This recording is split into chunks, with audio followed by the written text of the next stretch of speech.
آیات ہیں، ہمیں کوئی بتاتا ہی نہیں ہے، نہ ہم پوچھتے ہیں۔ اور پھر یہ آیات جو اپنی ایک عادت بنا لیتا ہے رات کو سونے کے وقت، اللہ رب العالمین اس کے دل کے خلوص کے مطابق اس پر اپنے خزانوں کے دروازے کھول دیتا ہے۔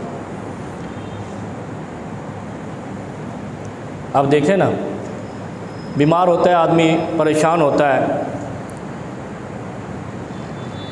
دوائی لیتا ہے، اگر دوائی کو ڈاکٹر کی ہدایت کے مطابق نہیں کھاتا یا مر جاتا ہے یا صحیح نہیں ہوتا ہے۔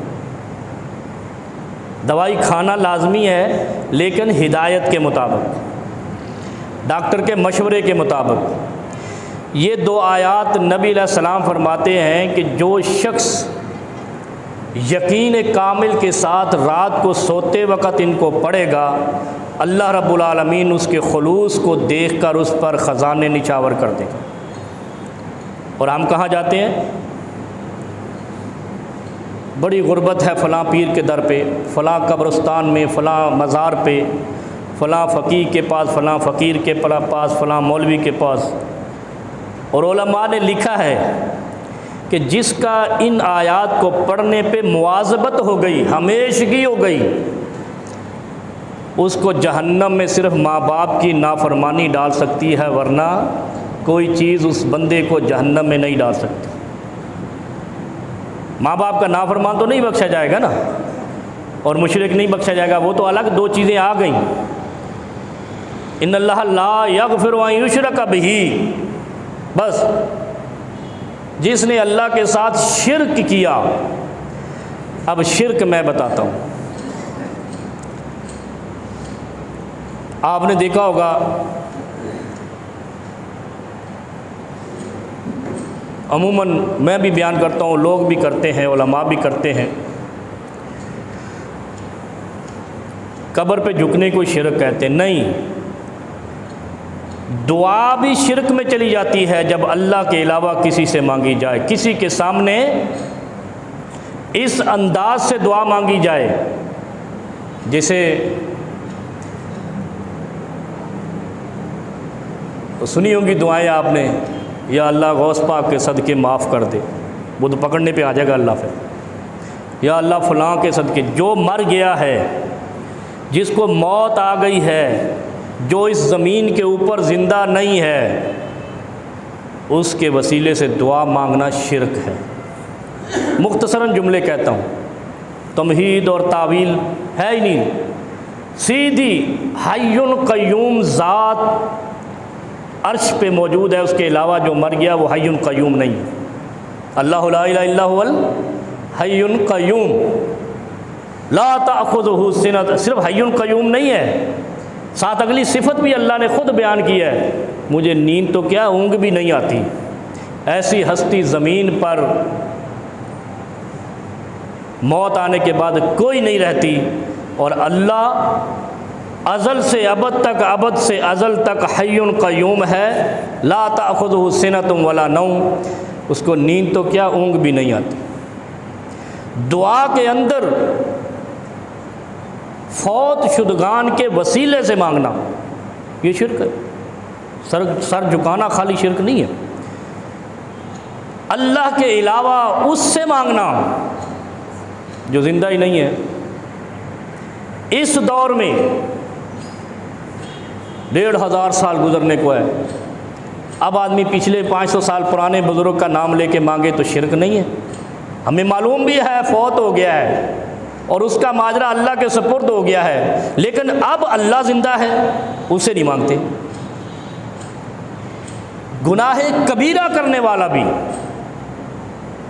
شرک اکبر کرنے والا بھی، جب اللہ سے ندامت کے آنسو بہا کے مانگتا ہے، اللہ اس سے معاف کر دیتا ہے۔ اور یہ ہمارا عقیدہ ہے کہ توبہ صرف اللہ سے ہونی ہے۔ توبہ کا دروازہ حالت غرغرہ تک، نزع کی حالت تک کھلا ہوا ہے، اور توبہ کس سے کرنی ہے؟ صرف اللہ سے معافی مانگنی ہے۔ تو جب توبہ اللہ نے قبول کرنی ہے تو دنیا کی حاجتیں اللہ سے کیوں نہیں مانگتا ہے؟ اس کے لیے درد ڈھونڈتا ہے در در کرانے کے لیے۔ اگر توبہ اللہ نے قبول کرنی ہے تو تیری حاجتیں بھی اسی در سے پوری ہونی ہے۔ اور پھر کیا فرمایا؟ آمن الرسول بما انزل الیہ من ربہ والمؤمنون۔ اچھا، اس آیت کے اندر ایک بہت بڑا سبق ہے۔ ایک تو یہ ہے کہ اللہ نے اپنے خزانے سے یہ تحفہ اٹھا کر دیا ہے کہ اس کو اپنے پاس رکھنا، یاد رکھنا، پڑھتے رہنا، تلاوت کرتے رہنا، جیسے جیسے اس کو پڑھتے جاؤ گے محبوب تیرے قدموں میں آتا جائے گا، تیری مرادیں پوری ہوتی جائیں گی۔ اور ہم مرادیں کہاں پوری کرانے جاتے ہیں؟ محبوب قدموں کو ڈالوانے کے لیے ہم نے بڑے بڑے تعویذ لٹکائے ہوتے ہیں۔ اور یہ جو دو آیتیں ہیں جب اللہ نے اپنے خزانے سے دی ہے نا، سورہ بقرہ کی آخری دو آیتیں، اور یہ کہا ہے کہ ہر چیز مسخر ہو جائے گی، تو پھر معشوق اور محبوب کیوں نہیں ہوگا؟ جب یہ آیتیں آپ پڑھو گے،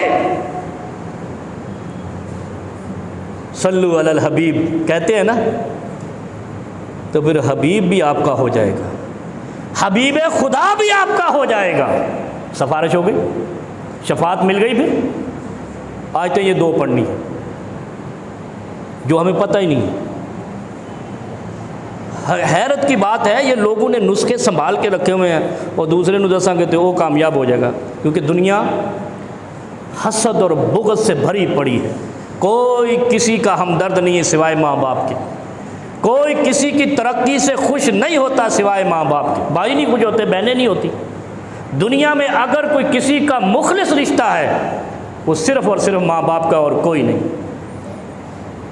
تو اس کا علاج ہے نا، اگر دنیا ساری تجھ سے نالاں ہے، تجھ سے حسد کرتی ہے، بغض کرتی ہے، نفرت کرتی ہے، تعصب کرتی ہے، تیری تنزلی چاہتی ہے، تیری بربادی چاہتی ہے، یہ دو آیتیں پڑھنا شروع کر دے۔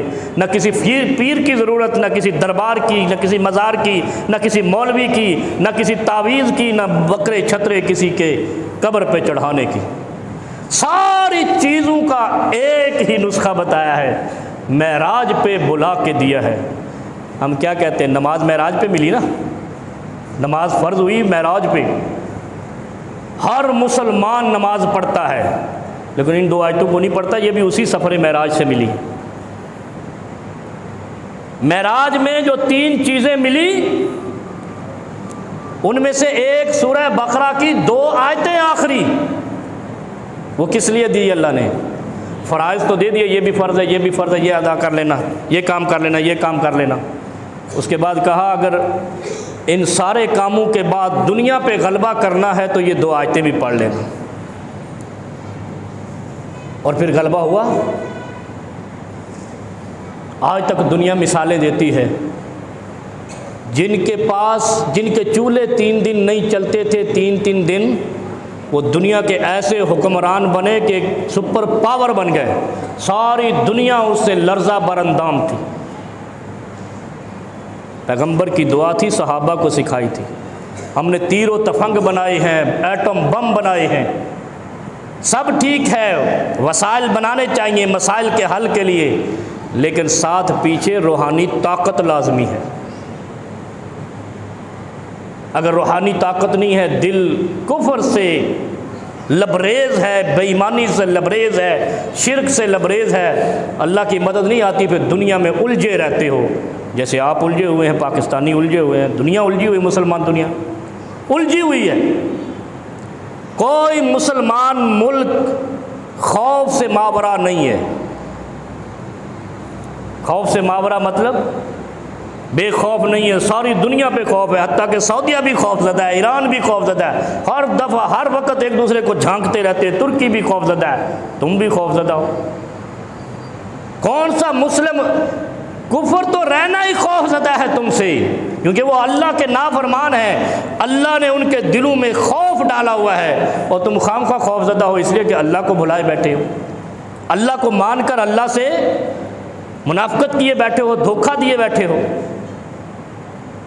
پھر پیارے حبیب صلی اللہ علیہ وسلم فرماتے ہیں